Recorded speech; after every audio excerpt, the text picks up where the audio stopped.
tatalakayin muna natin yung biblical na batayan na si Santa Maria ay nasa langit. Siya'y inaakyat sa langit, katawan at kaluluwa. At itong aral na ito nakabase sa Biblia.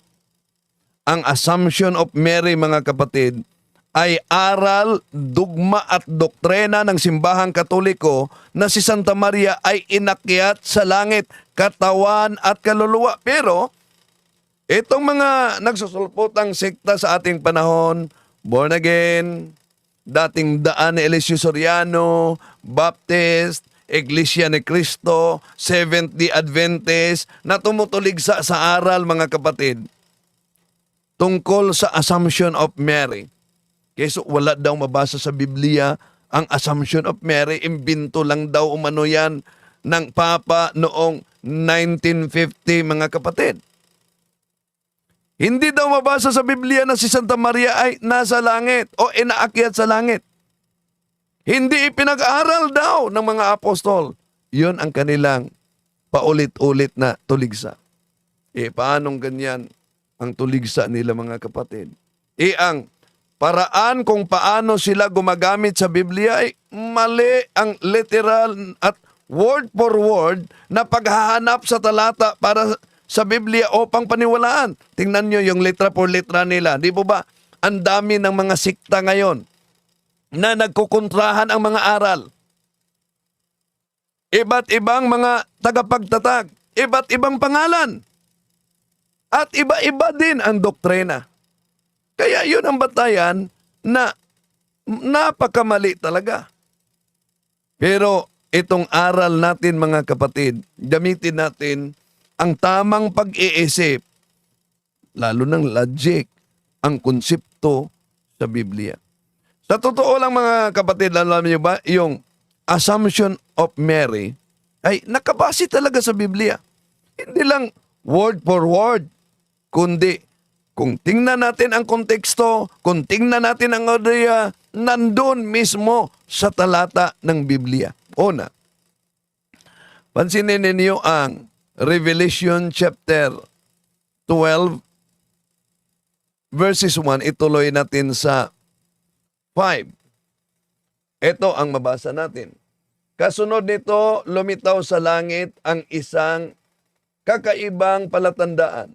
Isang babaeng na daramtan ng araw at nakatungtong sa buwan. At ang uloy may koronang binubuo ng 12 bituin. Sa 5, ang babae ay nagsilang ng sanggol na lalaki at nakatakdang maghari sa lahat ng bansa sa pamamagitan ng tungkod ng bakal.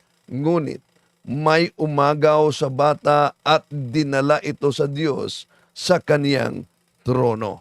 Yon ang mabasa natin sa talata Revelation chapter, pahayag kapitulo 12 versikulo 1, ituloy 5. Ano daw? Sa langit may isang babae na may korona. Sino itong babaeng ito? Walang iba kundi si Santa Maria. Pero paano natin matiyak, mga kapatid, na ang Mahal na Birhen Maria yon? Ituloy mo pagbasa sa verse 5. Nakasaad na ang babaeng iyon ay magbigay, nagbigay. So ibig sabihin, past tense na. Nagsilang o nanganak ng isang batang lalaki na maghahari sa lahat na nasyon gamit ang tungkod. Iyan tanong, sino naman ang batang lalaki na yan?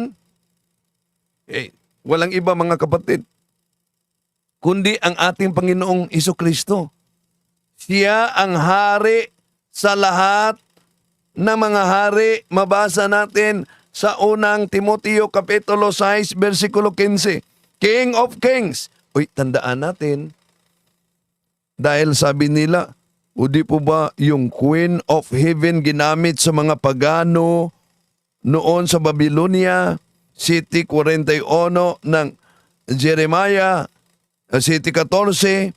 Abay, si Santa Maria tinatawag na Queen of Heaven. Therefore, ang konklusyon nila, si Santa Maria ay Diyos ng mga pagano. Mali. Bakit? Tingnan niyo ang Revelation chapter, unang Timoteo kapitulo 6, versikulo 15. Tinatawag ang ating Panginoon Jesucristo King of Kings. Di po ba sa Biblia, si Haring Nabucodonosor na isang pagano, tinatawag din na King of Kings? Bago ang ating Panginoon Jesucristo, tinatawag sa unang Timoteo 6:15 King of Kings, na unang nagpakilala ang paganong hari na si Nabucodonosor na King of Kings. Ibig ba sabihin na ang pagiging King of Kings ng ating Panginoon Jesucristo ay galing sa pagano? Isip-isip naman pag may time. So, at itong King of Kings, hari ng mga hari, mamuno gamit ang tungkod na mabasa natin sa Revelation chapter 2 verse 25. He shall roll with a rod.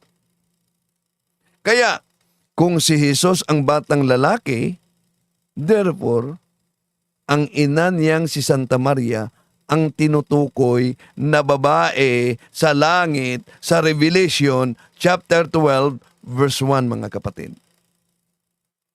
At hindi lang yan.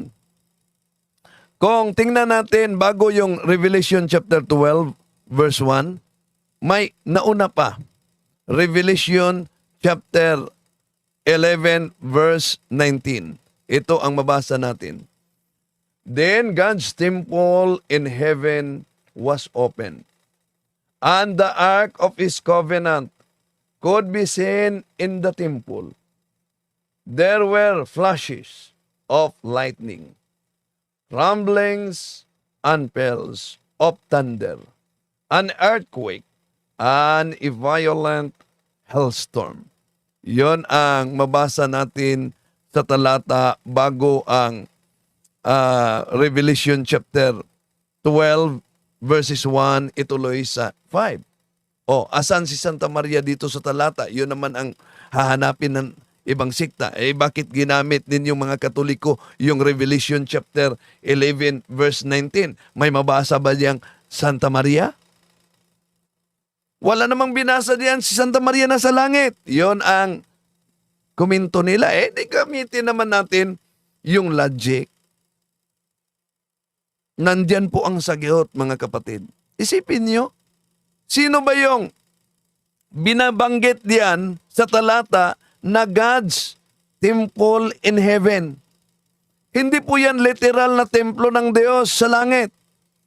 Ang templong yan ay tumutukoy mismo sa sino? Okay, tingnan natin sa Biblia. Ito, mabasa natin John 2:21.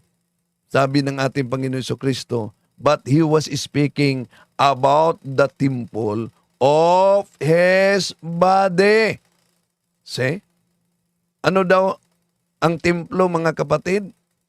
Ang templo ay ang kaniyang katawan.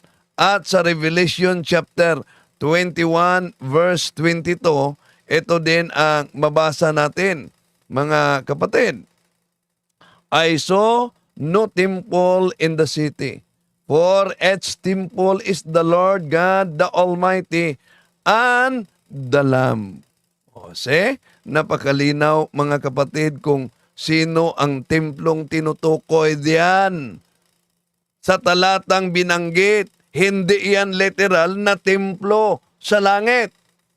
Kung hindi literal na templo ng Diyos ang binanggit sa talata sa Revelation chapter 11 verse 19, sa itaas, mga kapatid, nabasa natin na yun ay patungkol sa Lamb of God o Kordero ng Diyos na ating Panginoon Jesucristo.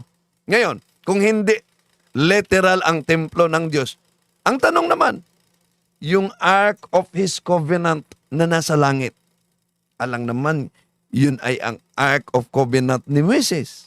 Hindi. Yan, mga kapatid, walang iba kundi ang mahal na Birhen Maria.